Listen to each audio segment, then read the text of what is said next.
মনে মনে চিন্তা করবা আমার জীবনের শেষ বয়ান, মনে মনে মনে মনে নিয়ত করবা আমার জীবনের শেষ মাহফিল। এই রাত 12টা-1টার সময় দোয়া করিয়া চোখের পানি ছেড়ে ছেড়ে আল্লাহর দরবারে কাঁদবো আর বলবো, আল্লাহ, গুনার কারণে আমার হাত না পাক, গুনার কারণে আমার জিহ্বা না পাক, গুনার কারণে আমার দেহ না পাক, গুনার কারণে আমার চোখ না পাক, গুনার কারণে আমার পা না পাক, গুনার কারণে আমার দেহ দিয়ে শরীর দিয়ে দুর্গন্ধ বেরোয়। গুনার কথা আমার দুনিয়ার কেউ জানে না, আমার মা জানে না, আমার বাবা জানে না, আমার উস্তাদ জানে না, আমার পীর জানে না, আমার নেতা জানে না। একমাত্র আওয়াজ করে বলেন, গুনার খবর কে জানে? যেতে হবে খালি হাতে, যেতে হবে খালি হাতে, সঙ্গে কিছুই যাবে না। 3.5 হাত জায়গা পাবি, পাবি না রে বিছানা।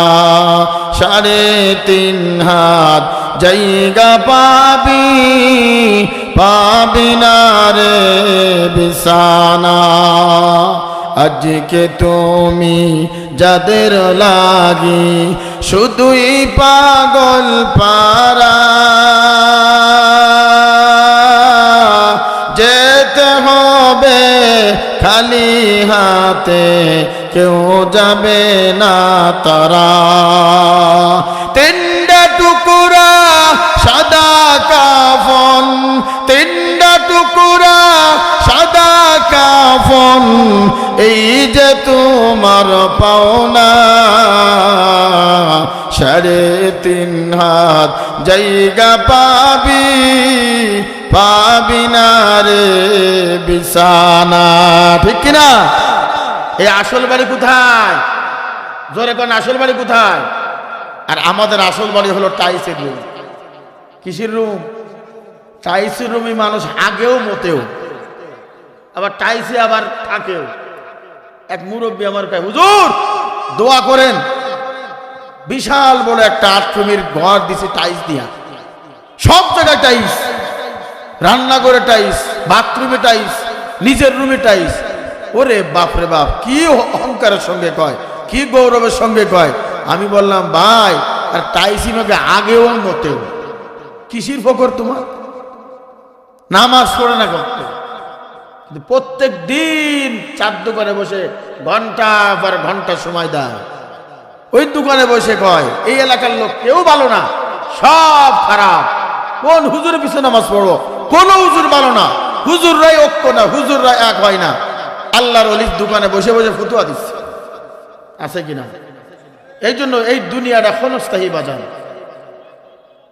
এই দুনিয়াটা ক্ষণস্থায়ী, এই দুনিয়াটা ধোঁকা, এই দুনিয়াটা ধোঁকাবাজ, এই দুনিয়াটা পথ, এই দুনিয়া একদিন লাথি দিয়ে আমাদের কবরে পাঠাই দেবে।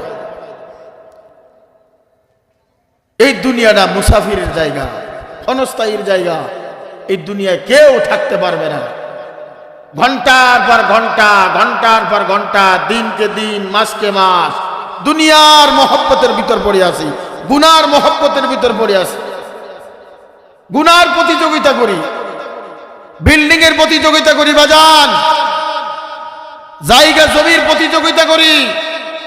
আমার একটা ছেলে বিদেশ গেছে, আর একটা ছেলে কেমনে বিদেশ পাঠাবো, এই প্রতিযোগিতা করি।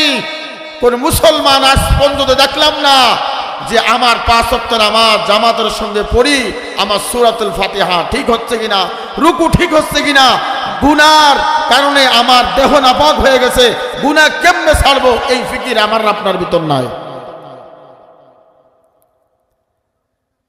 এই জন্য যে রাস্তায় যে ফিকির করবে আল্লাহ তাআলা ওই রাস্তায় কবুল করবে। যদি কেউ একজন বেনামাজির প্রতি যদি ফিকির করে একজন নামাজি লোক, দেখবেন একদিন সে নামাজি হয়ে যাবে। কি হয়ে যাবে বাজান? আল্লাহ পাক রব্বুল আলামিন বলেন, কুল ইন্না সলাতি ওয়া নুসুকি ওয়া মাহইয়ায়া ওয়া মামাতি লিল্লাহি রাব্বিল